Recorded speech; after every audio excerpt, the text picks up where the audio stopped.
Iowa Live. From the Carl Chevrolet Studios in West Des Moines, welcome to Iowa Live for a Friday. Oh, thankfully we have a little bit of rain on the area, knocking the dust down, hopefully knocking some of that smoke out of the skies as well. But we have a very, very busy program for you today. A couple of really characters, I guess you would call them, going to be on the program, including Trev, the dog, coming up in just a little bit with the Animal Rescue League. But a character in his own right is joining us right now, Professor Jeff Stein. Hello, Mr. Stein. Finally Friday. I'm telling you, it just has that Friday feel to it, doesn't it? It absolutely does. Well, all I can tell you about character is takes one to know one, my friend. It absolutely takes one to know one. Now, this weekend going to be a long weekend, a real long weekend for some people, and maybe you're looking for something to do. Maybe you're looking for something to check off your to-do list for the summer, and we're going to talk about a place that is an incredible landmark here in the state of Iowa, over in north central Iowa, as a matter of fact, that you might not know the story of, but this is a must-see if you're in the state of Iowa, Professor Stein, isn't it?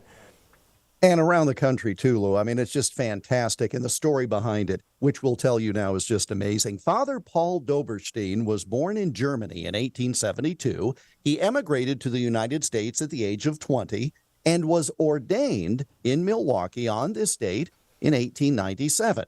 Well, after a year as chaplain for a Dubuque hospital, he was appointed as pastor of the West Bend Saints Peter and Paul Catholic Church, and he remained there the rest of his life.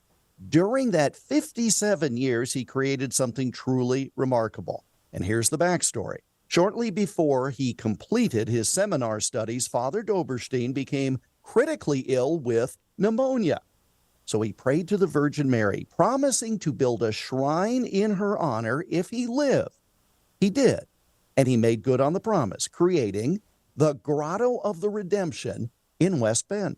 The Grotto of the Redemption. Now, you can see part of it right there in front of the church. What an amazing structure, but a lot of people have heard about the Grotto. That's what they call it. They call it the Grotto. But it was obviously a lot smaller back then, wasn't it? It was a fishing pond, actually, in a park outside the church. That's how it started. It was a way to get parishioners to stay around after services, right? Some come to church and then they bolt. Well, this was a way to keep the community together. Well, in 1912, after years of collecting rocks and precious stones, he began to create the Grotto, designed to tell the story of man's fall and his redemption by Christ as Savior of the world.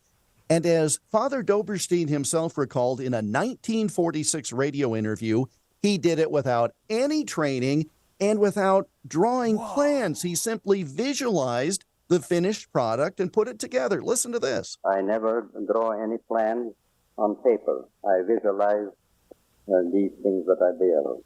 I visualize the whole grotto as it will appear complete in 2 minutes as a mental picture. Now, it's a little hard to hear, but what he said is no plans. He visualized the entire thing in a 2-minute period and then just went to work building the image he had in his mind, Lou. Well, now, are those all like rocks and gemstones and things like that? Is that what it's all built out of? It is absolutely that. And again, meticulously creating the overall image. I mean, imagine trying to put a Lego together, right? You've got to have all the instructions. Yeah. Just out of the top of his mind. And what was interesting is, along with Matt Sarens, who signed on to the project right after high school and worked on it himself for 52 years. Whoa. So here is Father Doberstein and his assistant. And again, nothing's on paper, so he had to convey the vision to his assistant. This is a work of art, bringing some 100,000 visitors every year to West Bend in northwest Iowa to see the largest grotto in the world. And a lot of us say, oh, I got to go there someday. Do it. I mean, it's amazing, right? Now, you mentioned the stones.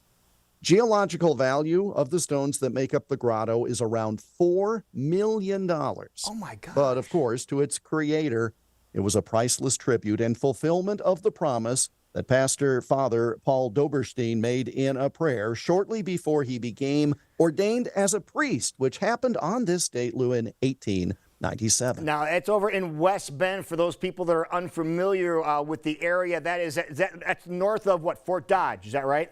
Yes. Okay. Yes, so sir. what, about 20 minutes or so, 20 minutes, 25 minutes north of Fort Dodge? Not very far, yeah. Yeah, okay. Yeah, you can get there very easily. And again, 100,000 people a year to see Wow. this amazing work of art with a deep spiritual message. Well, maybe if some people are going up to Sports Park Raceway for the fireworks after the races tonight and they're in that general area, maybe they can go check that out too. That could be a lot of fun. Yeah. Absolutely. And again, I've talked to a lot of people who say, oh, I need to get there someday. And the only thing I would say is those who have been there say, why did I wait so long? Yeah. Do you know who one of those Put it on the list. You know who one of those people are, don't you, sir? Probably you. Yeah, you're exactly right. Yeah. So I'm serious. I think a road trip is definitely in store in the next week or so to get on up there. That is something we really need to do. People want to find out more about what we talked about here today and other things that happen each and every day of the year in the state of Iowa that is significant. How can they do so?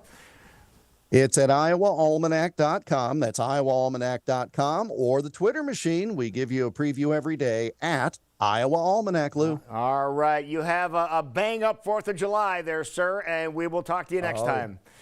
I see what you did there. Stay safe. All right, you too.